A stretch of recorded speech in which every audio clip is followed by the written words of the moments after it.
এবারের এইচএসসি ও সমমান পরীক্ষার ফলাফল দেশের ১১টি শিক্ষা বোর্ড থেকে প্রকাশিত হয়েছে। বৃহস্পতিবার সকালে একযোগে প্রকাশিত পরীক্ষার ফলাফলে দেখা গেছে, এবার পরীক্ষায় দেশের ২০২টি শিক্ষা প্রতিষ্ঠানের কোনো শিক্ষার্থী পাশ করতে পারেনি, অর্থাৎ এই প্রতিষ্ঠানগুলোতে পাশের হার 0।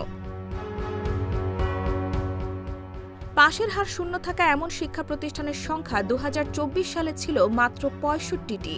এবার আরও ১৩৭টি প্রতিষ্ঠান যোগ হয়ে মোট ২০২টি হয়েছে। ফল প্রকাশ উপলক্ষে বৃহস্পতিবার সকালে ঢাকা শিক্ষা বোর্ডে আয়োজিত এক প্রেস ব্রিফিংয়ে বোর্ড চেয়ারম্যান প্রফেসর ড.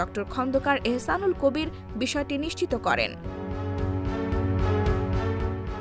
ব্রিফিংয়ে বলা হয়, ১১টি শিক্ষা বোর্ডে গড় পাশের হার নেমে এসেছে মাত্র ৫৮.৮৩%, যেখানে গত বছর এই হার ছিল ৭৭.৭৮%। ফলে পাশের হার কমেছে ১৮.৯৫%। এবার মোট পরীক্ষার্থী ছিল ১২,৫১,১১১ জন, যার মধ্যে অংশ নেয় ১২,৩৫,৬৬১ জন।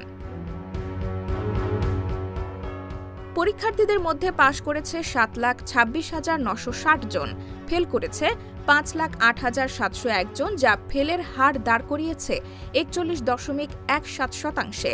গড় ফলাফলের এই ধসের পাশাপাশি GPA-5 প্রাপ্ত শিক্ষার্থীর সংখ্যাও কমেছে নাটকীয়ভাবে।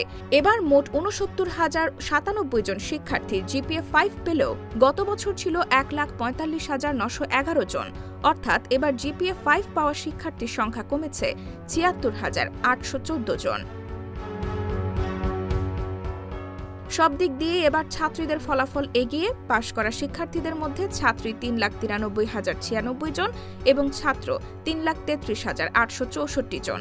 GPA-5 প্রাপ্তিতেও এগিয়ে ছাত্রী।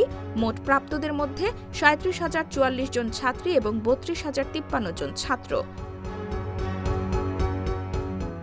দেশের অর্ধেকের বেশি শিক্ষার্থী কাঙ্ক্ষিত সাফল্য অর্জন করতে পারেনি।